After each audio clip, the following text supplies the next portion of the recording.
सवाल आपने देख ही लिया होगा। मैंने कैप्शन में ही दिया है, टाइटल में ही दिया है कि हमें सुनाई देना बंद हो गया है या हम सुन नहीं रहे। हमें दिखाई देना बंद हो गया है या हम देख नहीं रहे, या हम देख रहे हैं और देखकर अनजान बने हुए हैं, या हम इग्नोर कर रहे हैं। हम ये जानबूझकर कर रहे हैं या हमसे करवाया जा रहा है। हम अनजाने में इनके ट्रैप में फंस रहे हैं या ये हमको फंसा रहे हैं। इस गेम प्लान का हिस्सा अ, मतलब हमें समझ नहीं आ रहा, या हम समझते हुए जानबूझकर इनको इग्नोर कर रहे हैं। इनके खेल को समझना इतना मुश्किल है क्या, या समझ में तो आ रहा है पर हम कुछ कर नहीं सकते। हम एक दूसरे से इतने अलग हो चुके हैं कि अकेला रहने में भी डर लगता है और संगठित होने में भी डर लग रहा है। ये लोग इतने ताकतवर हो गए हैं कि गांव बेबस खड़ा इनके आगे हाथ जोड़े मिन्नतें मांग रहा है, हमें बख्श दो, हमें बख्श दो। और ये दरिंदे गांव के ऊपर बुलडोज़र चला रहे हैं।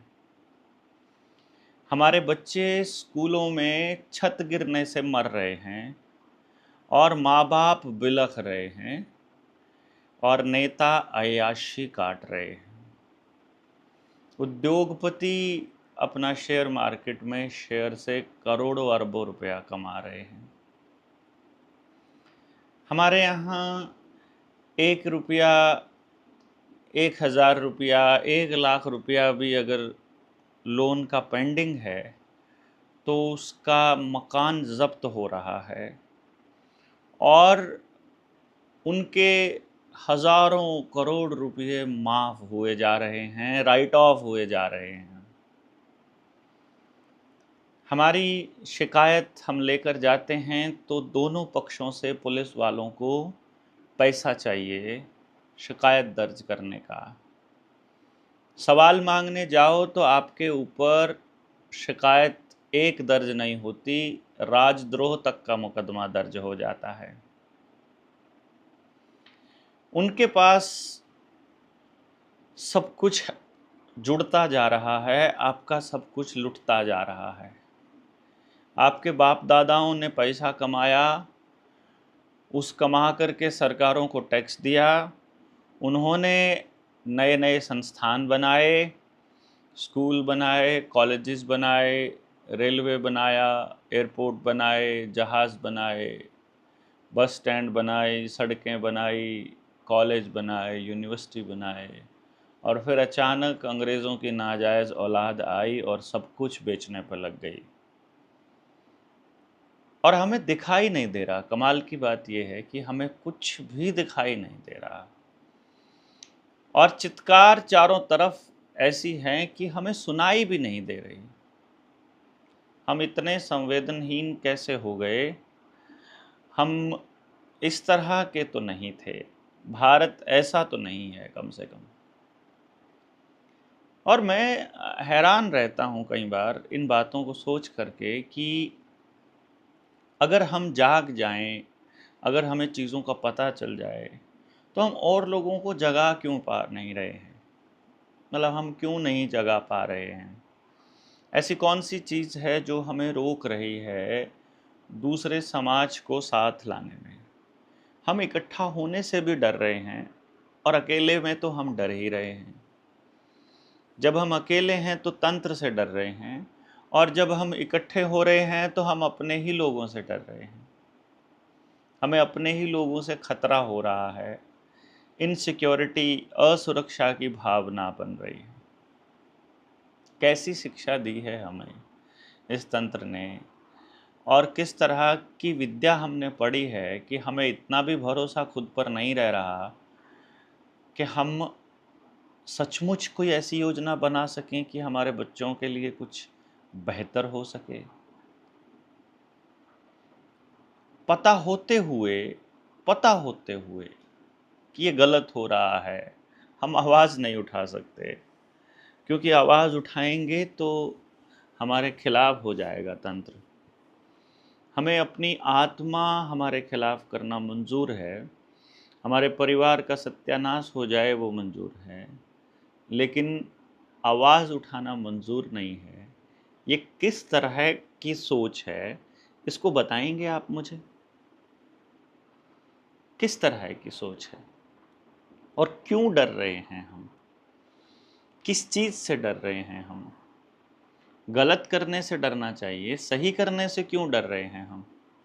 गलत के खिलाफ आवाज़ उठाने से क्यों डर रहे हैं हम? हमें गलत होते हुए देखकर भी आंखें बंद क्यों करनी पड़ रही है? कमेंट में लिखकर बताएंगे आप मुझे कि ऐसा क्यों करना पड़ रहा है? क्योंकि शायद कारण पता लगने के बाद निवारण हो सके बात का, समस्या का। ऐसी कौन सी चीज है जिसके लिए हमको कॉम्प्रोमाइजेस करने पड़ रहे हैं? मतलब सोचिए ना, एक स्टेट में बच्चों के ऊपर स्कूल के कमरे की छत गिर जाती है, और जबकि सबको पता है कि एक एक दो दो बच्चे हैं सबके घर में, और बच्चे मर जाते हैं, और हम स्कूल बंद करने की बात नहीं करते हैं। शहर में एक केस कोरोना का मिला था तो पूरे शहर को लॉकडाउन लगा दिया गया था यार, सिर्फ केस ही मिला था, कोई मरा भी नहीं था उससे, इन्फेक्शन से। पूरा शहर लॉकडाउन लगा दिया था, पूरे देश में लॉकडाउन लगा दिया था। नहीं समझ पा रहे क्या? पूरे देश को इंजेक्शन लगा दिया कुछ लोगों के टेस्ट होने से। यहां बच्चे मरे हैं, यहां 250 लोग प्लेन क्रैश में मर गए तो एयरपोर्ट बंद नहीं हुए, जहाज बंद नहीं हुए, यहां स्कूल बंद नहीं कर रहे हैं, यहां सरकार नहीं गिर रही है। और कमाल तो यह है कि सवाल ही नहीं पूछ रहे हैं, और जब विपक्ष सवाल पूछने लगता है तो प्रधानमंत्री लोकसभा छोड़कर भाग जाता है, सदन छोड़कर भाग जाता है। वो आराम से जाकर के अंदर पता नहीं क्या करने के लिए चला जाता है, और हमको दिखाई नहीं देता है, और हमको सुनाई नहीं देता है। अजीब विडंबना है। मैं आप सब लोगों से ये गुजारिश कर रहा हूँ इस संदेश के माध्यम से कि आप बताएं हमें कुछ, कि हम बोल क्यों नहीं पा रहे, हमारी क्या मजबूरी है, हम क्यों इतने बेबस हैं, और क्या हम इतने ही बेबस रहेंगे?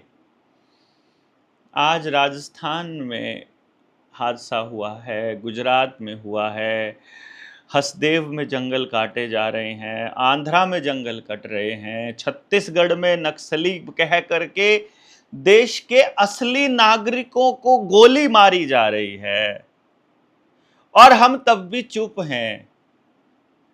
देखिए ना, हम तब भी चुप हैं।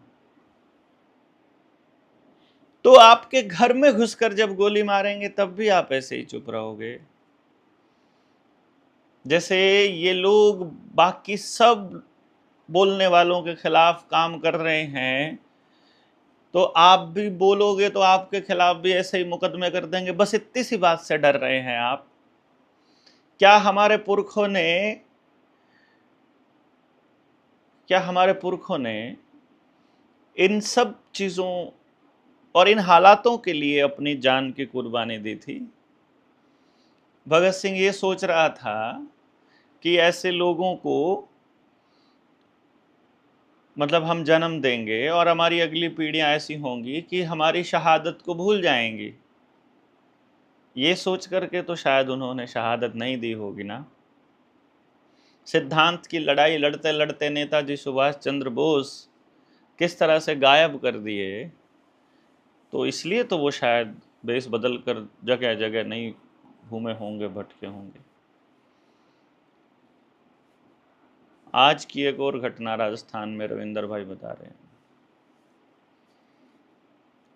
5 बच्चे घायल हो चुके हैं। अरे मैं ये कह रहा हूँ कि आपको मतलब जब किसान की ज़मीन हथियाई जा रही है और नया कानून बना दिया कि अब आपकी परमिशन की भी आवश्यकता नहीं है।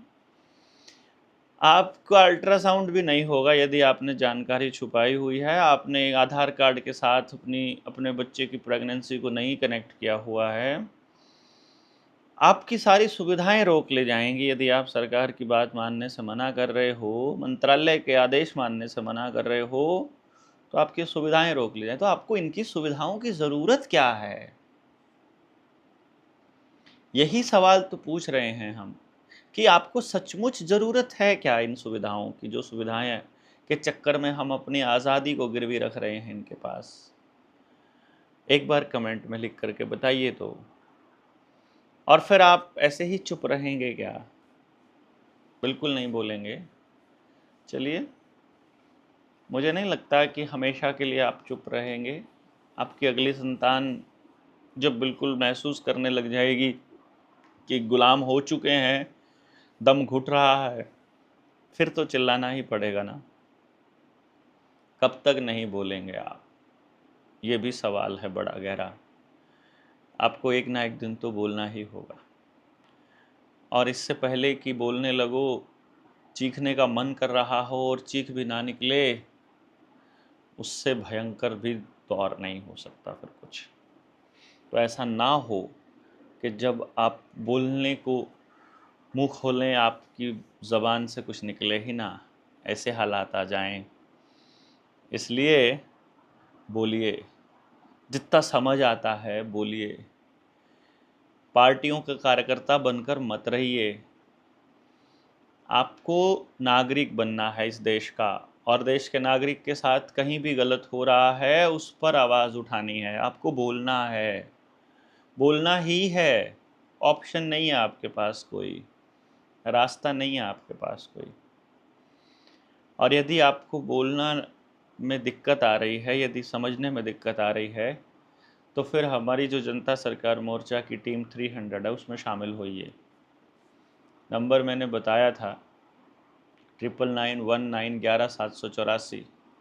अभी हम लोग, देखिए, ये लड़ाई बिल्कुल वैसी लड़ी जाएगी जैसा हम आपको बता रहे हैं कि ये ज्ञान युद्ध है, और ये लड़ाई आपकी रसोई और आपके खेत और आपके गांव से लड़ी जाएगी। तो उसके लिए हम लोग हर मुद्दे पर समझे हुए लोग, जिन्होंने लेवल 1, लेवल 2 या कोई भी और ट्रेनिंग जेएसएम की करी हुई है, वो सारे साथी हो रहे हैं इकट्ठे और बोलने के लिए तैयार हो रहे हैं ताकि हर गांव में जाया जा सके। पहले एक बार हरियाणा को कवर कर लेते हैं, उसके बाद दूसरे स्टेट्स को भी कवर करेंगे। तो आप सबसे गुजारिश है कि आप अपनी अपनी जगह पर जहाँ भी हैं, एक्स पर यानी ट्विटर पर, इंस्टा पर, फेसबुक पर, यूट्यूब पर, जितना हो सके आप हर मुद्दे पर बोलिए।